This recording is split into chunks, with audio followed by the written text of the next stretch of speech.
오늘 우리에게 주시는 하나님의 말씀은 욥기 34장 21절에서 37절까지의 말씀입니다. 하나님의 말씀을 받들어 읽겠습니다.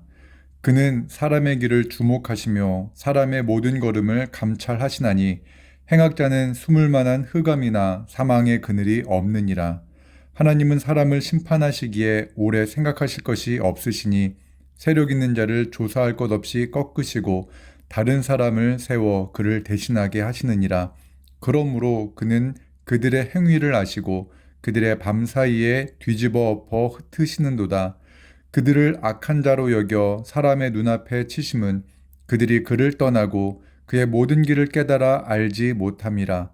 그들이 이와 같이 하여 가난한 자의 부르짖음이 그에게 상달하게 하며 빈궁한 사람의 부르짖음이 그에게 들리게 하느니라. 주께서 침묵하신다고 누가 그를 정죄하며 그가 얼굴을 가리신다면 누가 그를 배울 수 있으랴. 그는 민족에게나 인류에게나 동일하시니 이는 경건하지 못한 자가 권세를 잡아 백성을 올가매지 못하게 하려 하심이니라. 그대가 하나님께 아뢰기를 내가 죄를 지었사오니 다시는 범죄하지 아니하겠나이다. 내가 깨닫지 못하는 것을 내게 가르치소서.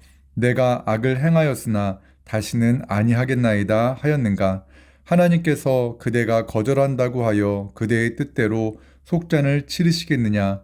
그러면 그대가 스스로 택할 것이요 내가 할 것이 아니니 그대는 아는 대로 말하라. 슬기로운 자와 내 말을 듣는 지혜 있는 사람은 반드시 내게 말하기를 욥이 무식하게 말하니 그의 말이 지혜롭지 못하도다 하리라. 나는 욥이 끝까지 시험받기를 원하노니 이는 그 대답이 악인과 같음이라. 그가 그의 죄에 반역을 더하며 우리와 어울려 손뼉을 치며 하나님을 거역하는 말을 많이 하는구나. 아멘. 오늘 이 본문의 말씀으로 하나님을 아는 지식이라는 제목으로 말씀을 나누겠습니다. 성경은 인간의 완전함을 말하는 책이 아닙니다. 오히려 인간의 연약함을 말합니다. 노아와 같이 당대 의인이었던 사람도 홍수 후에 포도주를 마시고 취해 벌거벗고 잠을 자기도 했고 그의 아들이 그의 수치를 드러냈다는 이유로 저주하기도 합니다. 믿음의 조상 아브라함 역시 완전한 존재가 아니었기에 애굽왕 바로 앞에서 자기 아내를 여동생이라 속여 자신의 생명을 부지하기도 합니다. 출애굽의 위대한 역사를 이루어낸 이스라엘의 위대한 지도자 모세도 흠이 있었고 하나님의 마음에 합한 다윗 왕 역시 완전하지 못한 사람이었습니다. 인간은 흠이 있습니다. 완전하지 못합니다. 예수님의 수제자였던 베드로는 예수님을 부인했으며 사도 바울은 교회를 핍박했습니다. 그들 모두가 연약했고 자신의 연약함 속에서 살았습니다. 하나님과 동행한 사람들은 자신의 완벽함을 주장하지 않습니다. 자신의 연약함을 마음에 품고 오히려 타인의 연약함을 인정하며 살아갔습니다. 그리고 하나님과 동행한 사람들은 늘 마음에 간직하고 있었던 것이 하나 있었는데 그것이 바로 하나님을 향한 경외하는 마음, 하나님을 두려워하는 마음과 더불어 하나님을 향한 사랑과 감사의 마음입니다. 잠언 9장 10절의 말씀은 하나님의 전능하심을 분명히 아는 것이 지혜라는 것을 말하고 있습니다. 이 말씀을 공동 번역으로 읽으면 다음과 같습니다. 야훼를 두려워하여 섬기는 것이 지혜의 근본이요 거룩하신 이를 깊이 아는 것이 슬기다. 하나님과 동행한 사람들은 사랑의 하나님을 향한 두려움을 품고 살아갔습니다. 즉 근본이 되는 지혜를 품고 살았습니다. 하지만 죄인은 하나님을 경외하지 않았습니다. 더 나아가 자신의 행위를 지켜보시는 하나님을 생각조차 하지 않았습니다. 본문에서 엘리후는 그 사실을 말합니다. 21절에서 22절의 말씀입니다. 이 말씀을 새번역 성경으로 읽어드리겠습니다. 참으로 하나님의 눈은 사람의 일거수일투족을 살피시며 그의 발걸음을 낱낱이 지켜보고 계십니다. 악한 일을 하는 자들이 하나님을 피하여 숨을 곳은 없습니다. 흑암 속에서도 숨을 곳이 없고 죽음의 그늘이 드리운 곳에서도 숨을 곳은 없습니다. 엘리후는 하나님의 공의에 대해 바른 이해를 가지고 있습니다. 하나님은 인간의 모든 것을 살피시는 분이십니다. 하나님은 우리의 모든 것을 알고 계신 전지하신 분이십니다. 세력이 있는 자라 할지라도 하나님의 시선에서 벗어날 수 없습니다.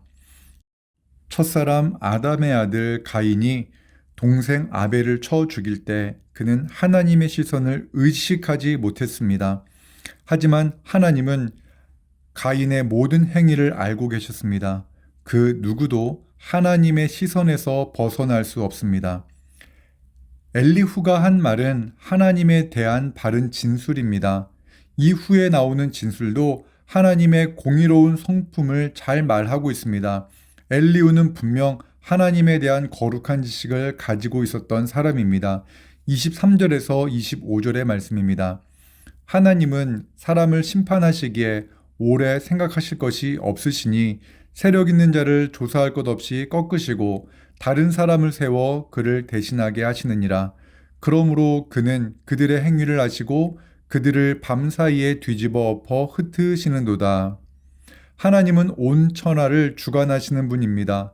그래서 세상에서 아무리 높은 권세를 가진 사람이라 할지라도 하나님께서 그 코에서 호흡을 거두시면 그 권세가 하룻밤 사이에 다른 사람에게 넘어가기도 합니다.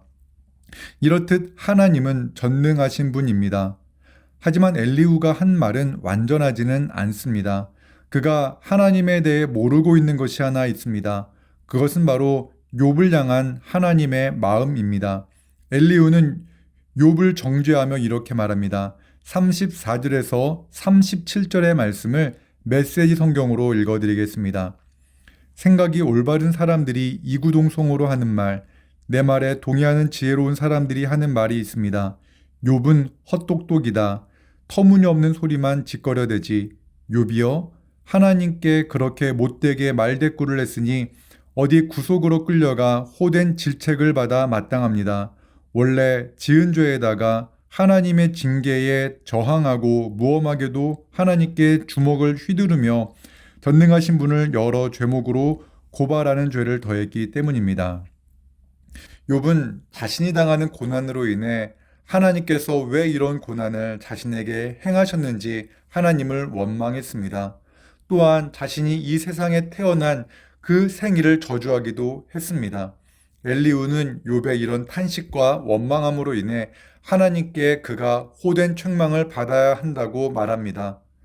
하나님은 욥이 한 탄식과 원망으로 인해 그를 책망하고 심판하시는 분이실까요? 고난 중 탄식하는 욥에 대한 하나님의 마음은 어떠셨을까요? 성경에는 알 수 없는 현실에 대해 하나님께 원망하는 사람들의 이야기가 여러 곳에 나옵니다. 부조리한 현실에 대해 하나님께 따져 물은 사람도 있습니다. 하지만 하나님은 그러한 사람들을 심판하시거나 저주하시거나 멸하지 않으셨습니다. 마치 어린 자녀가 투정하는 것을 받아주는 부모처럼 그들의 부르짖음에 따뜻하게 응답하셨습니다. 모세는 이스라엘 백성들의 불평과 죄악을 바라보며 자신이 그들의 부모냐며 하나님께 탄식하기도 했습니다. 엘리야는 악한 왕 아합과 그의 아내 이세벨의 악함을 보며 하나님을 원망하며 차라리 자기의 생명을 거두어 달라고 구하기도 했습니다. 선지자 하박국은 부조리한 현실로 인해 하나님의 공의는 언제나 실현되냐며 하나님께 따져 묻기도 했습니다. 하나님은 그들의 마음 안에 일어나는 그러한 연약함을 알고 계셨습니다. 그들 안에 흔들리는 믿음도 이해하셨습니다. 아무리 큰 믿음을 가지고 있는 사람이라 할지라도 현실에서 보이는 부조리한 모습으로 인해 낙심하고 원망할 수 있음을 하나님은 알고 계신 것입니다. 하나님은 우리의 연약함을 동정하시는 분이고 도우시는 분이십니다. 로마서 8장 26절의 말씀입니다. 이와 같이 성령도 우리의 연약함을 도우시나니 우리는 마땅히 기도할 바를 알지 못하나 오직 성령이 말할 수 없는 탄식으로 우리를 위하여 친히 간구하시느니라. 더 나아가 우리를 위해 이 땅에 오신 하나님 예수 그리스도께서는 우리의 연약함을 긍휼히 여기시는 분이십니다. 우리의 연약함을 아시는 주님을 힘입어 우리는 은혜의 보좌 앞으로 담대하게 나아갈 수 있습니다. 히브리서 4장 15절에서 16절의 말씀입니다. 우리에게 있는 대제사장은 우리의 연약함을 동정하지 못하실 이가 아니요 모든 일에 우리와 똑같이 시험을 받으신 이로되 죄는 없으시니라. 그러므로 우리는 긍휼하심을 받고 때를 따라 돕는 은혜를 얻기 위하여 은혜의 보좌 앞에 담대히 나아갈 것이니라. 하나님의 사랑은 우리가 생각하는 것보다 더 크고 더 깊습니다. 하나님의 은혜는 우리 인간이 상상할 수 없을 정도로 크십니다. 우리의 연약함을 알고 계신 하나님께 우리는 담대하게 나아갈 수 있습니다. 엘리후는 하나님의 인자하심을 말하지 않고 하나님의 공의로우심만을 욥에게 적용해 하나님의 심판이 그에게 당장이라도 임할 것처럼 말하고 있는 잘못을 저질렀습니다. 이런 실수는 우리에게도 자주 일어납니다.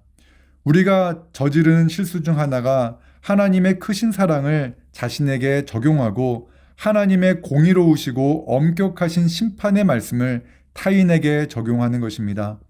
그러나 우리가 해야 할 일은 하나님의 두렵고 엄격한 심판의 말씀을 자신에게 먼저 적용하고 하나님의 크고 놀라우신 사랑을 나의 이웃들에게 적용해야 하는 것입니다.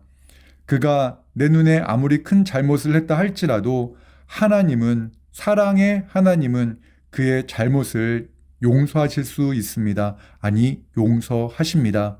하나님의 크신 사랑으로 내 이웃을 바라보는 그런 하루가 되기를 주님의 이름으로 축원합니다. 기도하겠습니다.